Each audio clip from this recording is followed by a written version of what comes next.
ఓం శ్రీ గణేశాయ నమః. శ్రీమాత్రే నమః. శివాయ గురవే నమః. శ్రీకృష్ణ పరబ్రహ్మణే నమః. శ్రీరామాయ నమః. శ్రీ గురుభ్యో నమః. యా దేవీ సర్వభూతేషు వారాహి రూపేణ సంస్థితా నమస్తస్యై నమస్తస్యై నమస్తస్యై నమో నమః. శ్రీ గురుభ్యో నమః. ప్రియ భగవద్బంధువులారా, ఆషాఢ శుద్ధ పాడ్యమి నుంచి మనం వారాహి నవరాత్రి ఉత్సవాలని జరుపుకోబోతూ ఉన్నాం. ఆ సందర్భంగా మన ఛానల్లో, మన మోహనవాణి ఛానల్ ద్వారా ఈ వారాహీదేవి యొక్క వైభవాన్ని మనం చెప్పుకునే ప్రయత్నం చేద్దాం. ముందుగా మోహనవాణి వీక్షకులందరికీ కూడా నా యొక్క సాధువాదాలు చెల్లించుకుంటున్నాను. ఈ ఛానల్ తప్పకుండా సబ్స్క్రైబ్ చేసుకోండి. మంచి మంచి విషయాలు దీంట్లో ప్రసారం అవుతున్నాయి. అలాగే అంశం మీకు నచ్చితే లైక్ ఇవ్వండి, మీ కామెంట్ కూడా పెట్టండి. అలాగే మీ బంధుమిత్రులకు కూడా ఈ వీడియోని చేర్చే బాధ్యత మీరే తీసుకోవాలి అని మిమ్మల్ని కోరుకుంటూ అంశంలోకి వెళదాం. వారాహి మన హిందూ మతంలో సప్త మాతృకలు అని ఉన్నారు. అంటే 7 మంది మాతృదేవతల యొక్క సమూహం. ఆ సప్త మాతృకలలో ఒక తల్లి ఈ వారాహి మాత.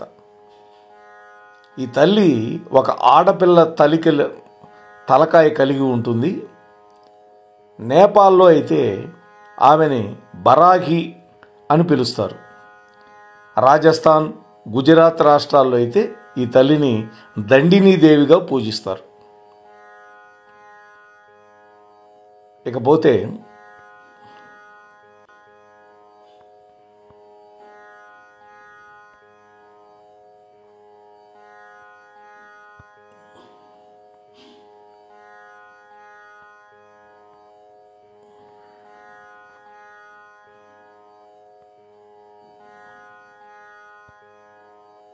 ఈ వారాహీదేవి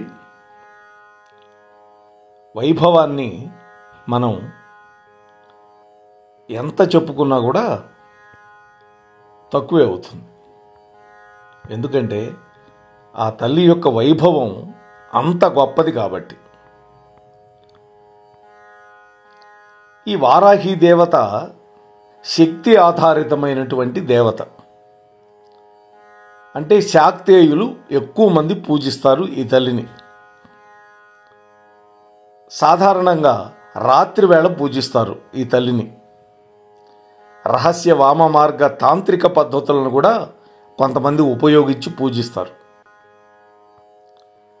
అయితే మార్కండేయ పురాణం, అష్టాదశ పురాణాలలో వేదవ్యాసుడు అనుగ్రహించిన మార్కండేయ పురాణంలో దేవీ మహాత్మ్యములో మనం శుంభ నిశుంభుల యొక్క కథ ఉన్నది. అందులో మాతృకా దేవతలు, దేవతల యొక్క శరీరాల నుండి స్త్రీ శక్తులుగా మనకి ఉద్భవించినట్టు కనిపిస్తారు. అయితే ఈ వారాహీదేవి ఆది వరాహస్వామి యొక్క శక్తి స్వరూపిణి. విష్ణుమూర్తి యొక్క అవతారం వరాహ అవతారం. ఆ వరాహుడి యొక్క శక్తి స్వరూపిణి వారాహీదేవి అని దేవీ భాగవతం చెబుతోంది.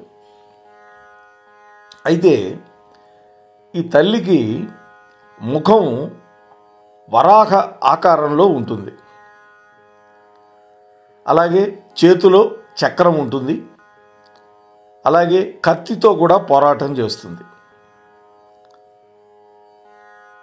యుద్ధం అయిపోయిన తర్వాత ఈ మాతృకాదేవి ఒక కరాళ నృత్యం చేస్తుంది. రాక్షసుల యొక్క రక్తాన్ని పానం చేసి, రక్తబీజుడు అనేటువంటి రాక్షసుడితో జరిగే యుద్ధంలో దుర్గాదేవి సప్తమాతృకులకు నాయకత్వం వహించింది. ఎర్రటి చర్మం కలిగినటువంటి ఈ వారాహి ఒక గేదె మీద స్వారీ చేస్తూ చేతిలో కత్తి డాలు పట్టుకొని మరొక చేతిలో మునుకోల పట్టుకొని ఉంటుంది. అయితే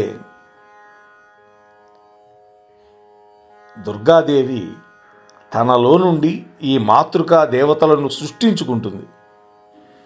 తనలో నుంచే ఈ 7 మంది వచ్చారు బయటికి, మొత్తం 8 మంది అమ్మతో కలిపి. అలా సృష్టించి ఆ వాళ్ళ సహాయంతో సమస్త రాక్షస సైన్యాన్ని సంహరించింది. శుంభుడు అనేటువంటి రాక్షసుడు దుర్గమ్మని ఒంటరి పోరాడానికి సవాల్ చేశాడు. అప్పుడు ఆ తల్లి తాను తనలో నుంచి బయటకు వచ్చినటువంటి ఆ సప్త మాతృకలని మళ్ళీ తనలోకి లీనం చేసుకుంది. వామన పురాణంలో మాతృకలు దైవిక తల్లి చండిక యొక్క వివిధమైన శరీర భాగాల నుండి ఉద్భవించినట్టుగా చెబుతుంది. అంటే ఈ వారాహి దేవి చండికాదేవి యొక్క వీపులో నుంచి పుట్టినట్టుగా వామన పురాణం చెప్పింది. మార్కండేయ పురాణం వారాహి దేవతని వరాలు ఇచ్చేదని, ఉత్తర దిక్కుకి అధిపతిగా కూడా కీర్తించింది. ఇక్కడ మాతృకలను దిక్కుల రక్షకులుగా ప్రకటిస్తారు. అదే పురాణంలో మరొక సందర్భంలో ఈ తల్లి ఒక గేదె మీద స్వారీ చేస్తున్నట్టుగా చెప్పారు.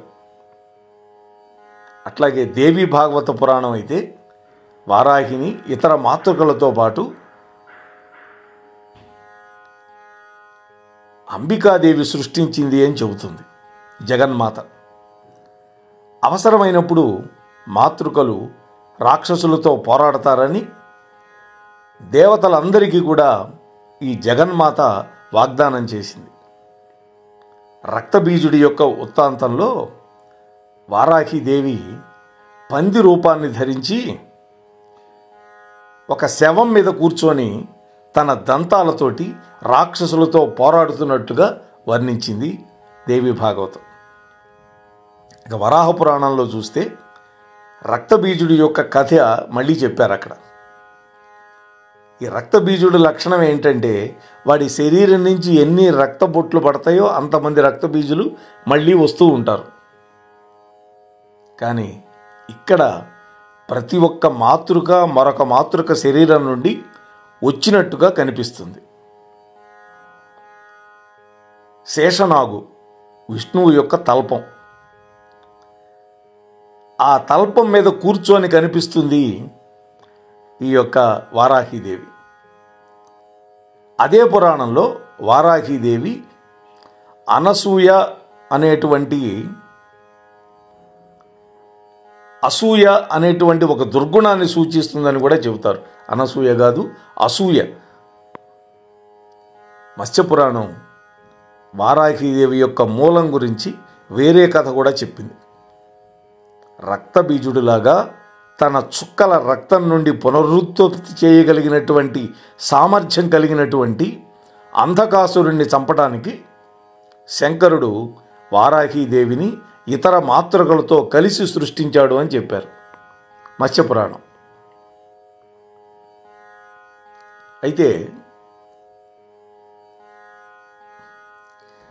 దేవీ పురాణాన్ని బాగా పరిశీలిస్తే వారాహిదేవి వరాహ జనని అనిగా చెప్పారు. అంటే ఈ తల్లిని కృతంతత అనేటువంటి ఒక శక్తి నుండి ఉద్భవించినట్టుగా చెప్పింది దేవీ పురాణం. కృతంతత అంటే మరణం కలిగినటువంటి వ్యక్తిత్వం అని అర్థం. అంటే మరణాన్ని సంప్రాప్తింపజేసేటటువంటి ఒకానొక గొప్ప శక్తి. ఇది వరాహ లక్షణం కావచ్చు, లేదా మరణదేవుడైనటువంటి యమదేవుడికి ప్రత్యక్ష సూచన కూడా కావచ్చు. గ్రంథాల్లో మరెక్కడా కూడా ఆమెను వైవస్వతి అని కూడా పిలుస్తారు. అంటే పుర్రె కప్పు నుండి తాగడంలో మునిగిపోయినట్లుగా వర్ణించబడింది. అంటే ఒక పుర్రెని ఒక కప్పుగా చేసుకొని అందులో మధువుని గ్రోలింది అని వర్ణించబడింది. వైవస్వతి అనే పేరు అంటే వారాహిని వివస్వాన్ అని కూడా పిలువబడేటటువంటి ఒక యమశక్తి అయినటువంటి ఈ ఆమెతో స్పష్టంగా గుర్తించబడిందని సిద్ధాంతీకరించారు పెద్దలు. అంతేకాకుండా వారాహి ఒక కర్రను పట్టుకొని ఒక గేదె మీద ఎక్కి స్వారీ చేస్తూ ఉంటుంది. అంటే ఇక్కడ 2 యమ లక్షణాలు ఉన్నాయి. అంటే యముడు కూడా చేతిలో దండం పట్టుకుంటాడు, మహిష వాహనం మీద ఎక్కుతాడు. ఇక్కడ స్త్రీ దేవత కాబట్టి గేదెని ఎక్కింది, బర్రె. అన్ని మాతృకలు దేవతల యొక్క రూపాన్ని కలిగి ఉన్నాయి అని కూడా వర్ణించబడింది. వారు శక్తి స్వరూపిణులు. అయితే సంస్కృతంలో ఉండేటువంటి అక్షరమాలకి మాతృకా దేవతలకు ఉన్న సంబంధం విషయంలో వారాహి పవర్గ హల్లును, అంటే పాప బాబ మా అనేది పవర్గం, ఈ 5 అక్షరాలని నియంత్రిస్తుంది అని చెబుతారు. లలితా సహస్రనామం దైవిక తల్లి యొక్క సహస్రనామాల సమాహారం అని ఈ వారాహిని విషుకరుడు అనేటువంటి ఒక రాక్షసుడిని నాశనం చేసే వ్యక్తిగా కూడా, శక్తిగా కూడా పిలిచింది. మరొక సందర్భంలో వారాహిదేవిని పంచమిగా, 5వ బ్రహ్మ అయినటువంటి సదాశివుడి యొక్క భార్యగా గుర్తించారు. అంటే ఆ తల్లి విశ్వం యొక్క పునరుత్పత్తికి బాధ్యత వహిస్తుంది. ఇతర పంచబ్రహ్మలు ఉన్నారు, 5 బ్రహ్మలు: బ్రహ్మ, గోవిందుడు, రుద్రుడు, ఈశ్వర దేవతలు. వీళ్లను వరుసగా సృష్టికి, రక్షణకి, విధ్వంసం అంటే లయ చేయటానికి బాధ్యత వహిస్తారు. మరొక సందర్భంలో ఈ వారాహిని దేవి కైవల్య రూపిణి అని కూడా పిలువబడింది. ఇది కైవల్యము అంటే మోక్షం ఇచ్చేటటువంటి ఒక గొప్ప రూపం. ఈ మాతృకలు ఒక వ్యక్తి యొక్క శరీరంలో కూడా నివసిస్తారు అని పెద్దలు చెబుతారు.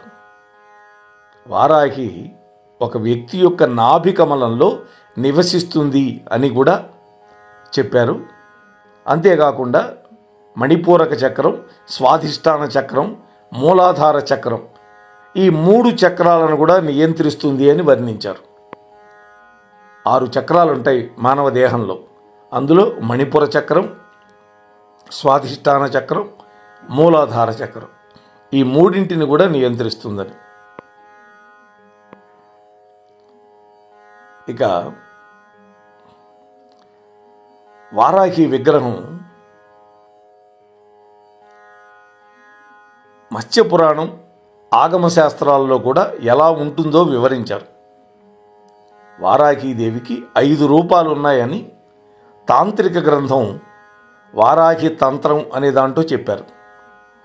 అవి స్వప్నవారాహి, కాండవారాహి, మహివారాహి, ఈమెనే భైరవి అంటారు, కృత్యవారాహి అంటే తాబేలు రూపంలో, మరియు మత్స్యవారాహి.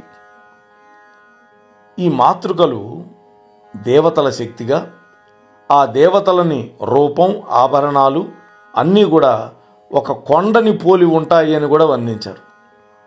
అయితే వారాహి వరాహపు ముఖాన్ని మాత్రమే వారసత్వంగా పొంది ఉంటుంది తల్లి.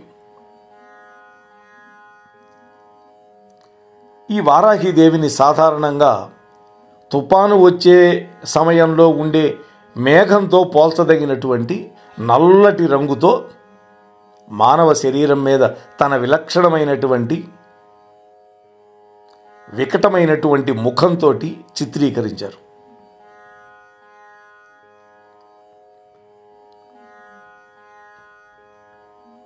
మన భూమిని కొంతమంది ఆక్రమణదారులు, కొత్త పాలకులు మరియు అతిక్రమించే వారి నుండి రక్షించడానికి ఈ తల్లి సహాయం చేస్తుంది అని కూడా చెప్పారు. అంటే వరాహావతారం దాల్చి పరమాత్మ తన దంష్ట్రల మీద ఏ విధంగా భూమిని ఉద్ధరించాడో ఆ విధంగా హిరణ్యాక్షుడి నుంచి కాపాడాడు కదా. అదేవిధంగా ఆమె కూడా తన యొక్క దంతాల మీద భూమిని పట్టుకొని పైకి లేపినట్లుగా కూడా వర్ణించారు. ఆ తల్లి శంఖాకారంలో ఉన్నటువంటి ఒక బుట్ట ఆకారపు కిరీటం ధరిస్తుంది. ఈ వారాహినీదేవి నిలబడి ఉన్నట్టు, కూర్చొని ఉన్నట్లు లేదా నృత్యం చేస్తున్నట్లు కూడా చిత్రీకరించారు.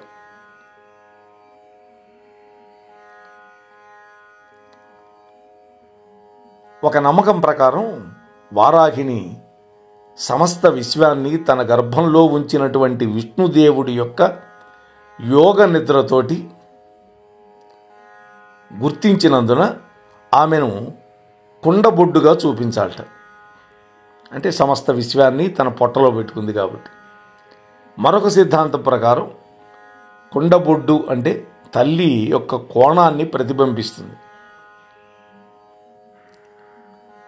వారాహి మరియు చాముండాదేవి ఇద్దరు కూడా దైవిక తల్లి యొక్క భయంకరమైనటువంటి ఆ కోరలతో ఉన్నటువంటి రూపాన్ని ఉత్తమమైనది అని ఉదహరిస్తారు పెద్దలు. ఎల్లోరా గుహల్లో వారాహినీదేవి మానవ ముఖంతో ఉన్నట్టు సన్నగా నాజూకుగా ఉన్నటువంటి చిత్రపటాలు చిత్రీకరించారు. ఇది ఒక మినహాయింపు తల్లికి. ఆమెను ఇక్కడ సప్త మాతృకుల యొక్క సమూహంలో అంతర్భాగంగా చిత్రీకరించారు. మూడవ కన్ను లేదా ఒక చంద్ర వంక ఆ తల్లి యొక్క నుదుటి మీద ఉన్నట్లుగా చిత్రీకరించారు. ఈ వారాహిదేవి 2, 4, 6 లేదా 8 భుజాలు కలిగి ఉండొచ్చు. మత్స్యపురాణం 4 చేతుల రూపాన్ని ప్రస్తావించింది. అంటే ఘంట, చామరము, చక్రము, గద 4 చేతుల్లో కలిగి ఉన్నది అని మత్స్యపురాణం చెప్పింది. అయితే మరొక పురాణంలో విష్ణుమూర్తిలాగా శారంగం అనేటువంటి ధనస్సుని, బలరాముడి యొక్క ఆయుధమైనటువంటి నాగలిని, రోకలిని పట్టుకొని ఒక చేతిని అభయముద్ర లేదా వరద ముద్రతో ఉన్నట్టుగా దేవీ పురాణం చెప్పింది. ఇలా ఒక్కొక్క పురాణం ఒక్కొక్క రూపాన్ని వర్ణించింది. ఒక్కొక్క రకమైన ఆయుధాలు ఆమె చేతిలో ఉన్నట్లుగా కూడా ఆ విధంగా వర్ణించారు. దేవీ పురాణం మరొక విషయం ఏం చెప్పిందంటే కత్తి, ఇనప గద, పాశం, ఒక చేయి అభయహస్తం ఉన్నట్టు చెప్పింది. మరొక వివరణ ప్రకారం ఆ తల్లి యొక్క జుట్టు ఎర్రటి పూలతో నిండిన దండలతోటి అలంకరించబడి ఉన్నట్టుగా చెప్పింది. ఆ తల్లి ఒక కర్రను పట్టుకొని ఒక కపాలంలో తాగుతూ ఉన్నట్టుగా ఉంటుంది మధువుని. ఈ విధంగా ఒక్కొక్క పురాణంలో వర్ణించారు. అదే విష్ణు ధర్మోత్తర పురాణం కనుక చూస్తే 6 చేతుల వారాహిని మనకు కనిపిస్తుంది. 4 చేతుల్లో ఒక దండం, ఒక కవచం, ఖడ్గం, పాశం. మిగిలినటువంటి 2 చేతులని ఒక చేత్తో అభయముద్ర, ఒక చేత్తోటి వరదముద్ర. వరదముద్ర అంటే ఆశీర్వాద సంజ్ఞ ఉన్నట్టుగా ఉంటుంది 6 చేతులు. అటువంటి వారాహి శిల్పం అంబనేసి అనేటువంటి ప్రాంతంలో నృత్యం చేస్తూ ఉన్నటువంటి శివుడితో కలిపి చిత్రీకరించారు. ఈ మాతృకలని తరచుగా చిత్రీకరించినట్లుగా ఆ తల్లి తన ఒడిలో కూర్చున్నటువంటి ఒక పిల్లవాడిని పట్టుకొని ఉన్నట్టు కూడా కొన్ని చోట్ల చిత్రీకరించబడి ఉన్నాయి. అయితే సప్తమాతృకుల సమూహంలో భాగంగా చిత్రీకరించినప్పుడు వారాహిమాత ఎప్పుడూ కూడా మాతృకుల యొక్క వరుసలో 5వ స్థానంలో ఉంటుంది. అందుకనే అమ్మకి పంచమి అని పిలుస్తారు. దేవతల పక్కన వీరభద్రుడు అంటే శివుడి యొక్క ఉగ్ర రూపం వీరభద్రుడు, అలాగే గణేశుడు ఉంటారు. ఇక అమ్మవారి యొక్క ఆరాధన పద్ధతులు ఏంటి అనంటే, వారాహీదేవిని శైవులు, వైష్ణవులు, శాక్తేయులు ఈ 3 తెగల వాళ్ళు కూడా పూజిస్తారు.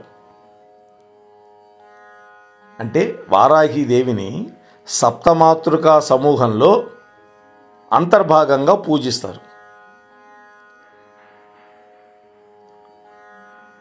వారాహి ఒక రాత్రి దేవత.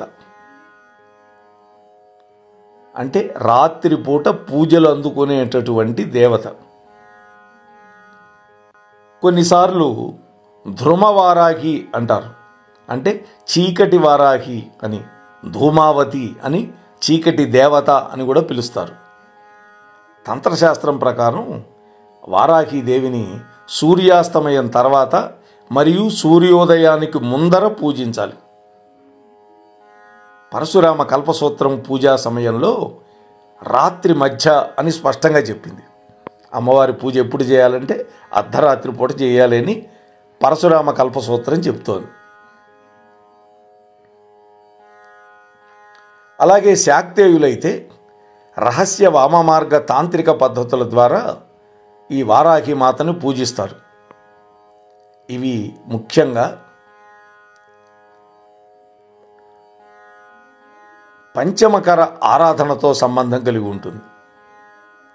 అంటే వైన్, మధువు, చేప, ధాన్యం, మాంసం ఇటువంటి వాటితోటి. ఇటువంటి ఆచారాన్ని గంగానది ఒడ్డునటువంటి కాళరాత్రి ఆలయంలో పాటిస్తారు. ఇక్కడ కేవలం రాత్రిపూట మాత్రమే వారాహీదేవికి పూజలు జరుపుతారు. పగటిపూట మందిరం మూసేస్తారు. ఈ శక్తులు వారాహీదేవిని లలితా త్రిపుర సుందరీ దేవత యొక్క అభివ్యక్తీకరణగా లేదా దండనాయికగా, దండనాథురాలిగా, లలితా సైన్యం యొక్క కమాండర్ జనరల్గా భావిస్తారు ఈ తల్లిని. శక్తివాదంలో ఉండేటటువంటి శ్రీ విద్యా సంప్రదాయం వారాహీదేవిని పరావిద్య అన్నది. అంటే అతీంద్రియమైనటువంటి జ్ఞానం. దేవీ మహత్యం ఏం చెబుతోందంటే, దీర్ఘ ఆయువు కోసం వారాహీదేవిని ప్రేరేపించమని సూచిస్తుంది. వారాహిని పూజించడానికి మరియు ఆమె యొక్క అనుగ్రహానికి పొందటానికి, సిద్ధులు పొందటానికి యంత్రాలు, మంత్రాలు సూచించారు పండితులు. అంటే ఈ తల్లి యొక్క ప్రతిమ, శాస్త్రాన్ని వివరించేటటువంటి కొన్ని గ్రంథాలు ఈ తల్లిని అత్యున్నతమైనటువంటి శక్తిగా చెప్పినాయి. వారాహీదేవికి అంకితం చేయబడినటువంటి ప్రార్థనలో ఈ తల్లి యొక్క ఆశీర్వాదం కోసం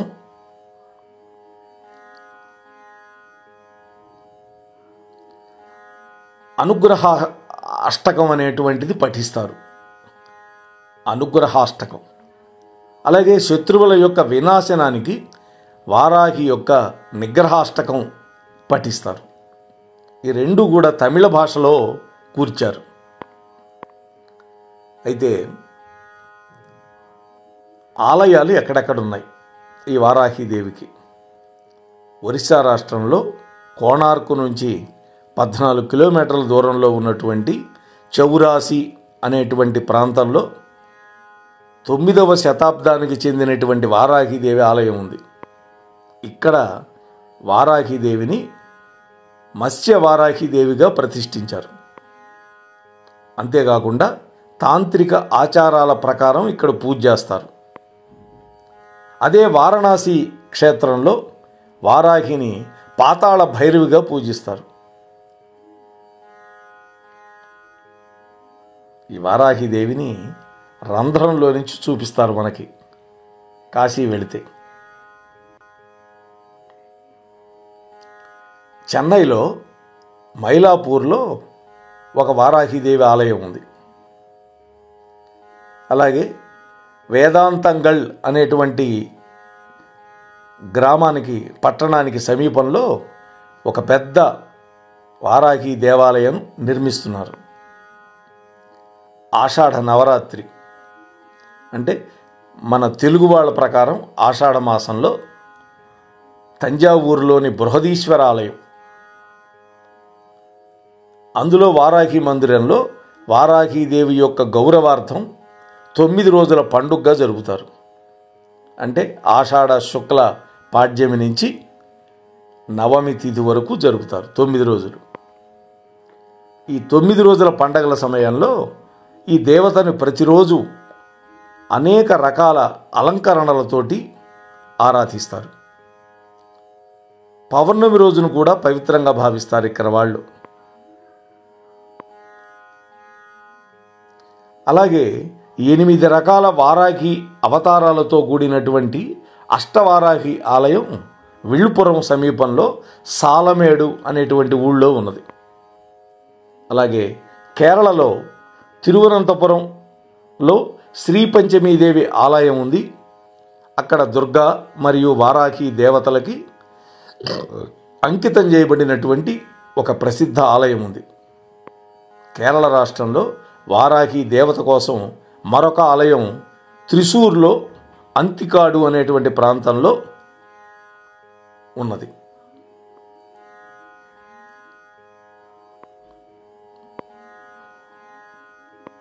అలాగే నేపాల్ దేశంలో తాల్ బరాహి ఆలయం నేపాలులో ఉండేటటువంటి ఫెనా సరస్సు మధ్యలో ఉంది. ఇక్కడ బరాహి అమ్మవారు నేపాల్లో ఈ విధంగా పిలుస్తారు వారాహిదేవిని. దుర్గాదేవి యొక్క అవతారంగా మత్స్య వారాహి రూపంలో ఈ నేపాల్లో పూజిస్తారు. భక్తులు సాధారణంగా శనివారాల్లో ఈ దేవతకి మగ జంతువులను బలిస్తారు. జయ బారాహి మందిర్ భక్తపూర్ కూడా ఈ బారాహి ఆలయం అక్కడ కూడా ఉన్నది. ఇకపోతే వజ్రవారాహి, వజ్ర అంటే ఒక పిడుగు, బౌద్ధ మతంలో ఒక ముఖ్యమైనటువంటి గుర్తు, వాస్తవికత యొక్క స్వభావాన్ని సూచిస్తుంది. వారాహి అంటే పంది లేదా బౌద్ధ వారాహి. వజ్రయోగినితో సహా ఇతర యోగినులతో పాటుగా బౌద్ధ యోగినులలో ఒకరుగా భావిస్తారు బౌద్ధ మతాన్ని అవలంబించేటటువంటి వాళ్ళు. ఈ వజ్రవారాహి యొక్క ఉగ్రమైనటువంటి స్వభావం, కోపాన్ని వారసత్వంగా అక్కడ వాళ్ళు పొందుతూ ఉంటారు. అంటే శత్రువులను నాశనం చేయడానికి ఈ తల్లిని పిలుస్తారు వాళ్ళు.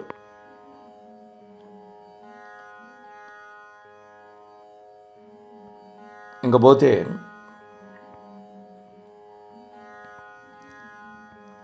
ఇంతటి గొప్ప చరిత్ర కలిగినటువంటి వారాహిదేవిని మన ఆంధ్ర రాష్ట్రంలో కూడా తెలంగాణలో కూడా అత్యంత భక్తి ప్రపత్తులతోటి ఈ ఆషాఢ మాసంలో అమ్మవారికి నవరాత్రి ఉత్సవాలు జరుపుతున్నారు. ఆంధ్రదేశంతో పాటు కర్ణాటక రాష్ట్రంలో కూడా, మేము ఉండే బెంగళూరులో కూడా మా అపార్ట్మెంట్కు ముందే వనదుర్గాదేవి యొక్క ఆలయం ఉంది. ఆ ఆలయంలో కూడా రేపు ఆషాఢ శుక్ల పాడ్యమి నుంచి మరి ఒక 10 రోజుల పాటు వారాహి ఉత్సవాలు జరపటానికి అమ్మవారికి విశేషమైనటువంటి ఆరాధనలు చేయటానికి ఇక్కడ ఉండేటువంటి వాళ్ళంతా కూడా సంకల్పించి ప్రయత్నం చేస్తూ ఉన్నారు. ఆ అమ్మవారి యొక్క కృప మనందరి మీద ప్రసరింపచేయాలి అని మరొక్కసారి వినమ్రపూర్వకంగా అమ్మవారిని ప్రార్థిస్తూ ముగిస్తూ ఉన్నాను. స్వస్తి సర్వేష. మోహనవాణి తెలుగు పోడ్కాస్ట్ వింటున్న శ్రోతలందరికీ హృదయపూర్వక ధన్యవాదాలు. వినండి, వినిపించండి, వింటూనే ఉండండి మోహనవాణి తెలుగు పోడ్కాస్ట్. మీరు వింటున్నారు మోహనవాణి. మా కార్యక్రమాలు మీకు నచ్చితే ఇప్పటివరకు మా ఛానల్కి సబ్స్క్రైబ్ చేసుకోకపోతే వెంటనే ఈ క్షణమే సబ్స్క్రైబ్ చేసుకుని ఆ పక్కనుండే బెల్ బటన్ని మ్రోగించి అందరికీ షేర్ చేసి మీ విలువైన కామెంట్ను కూడా చేసి మమ్మల్ని ప్రోత్సహిస్తారని కోరుతున్నాను.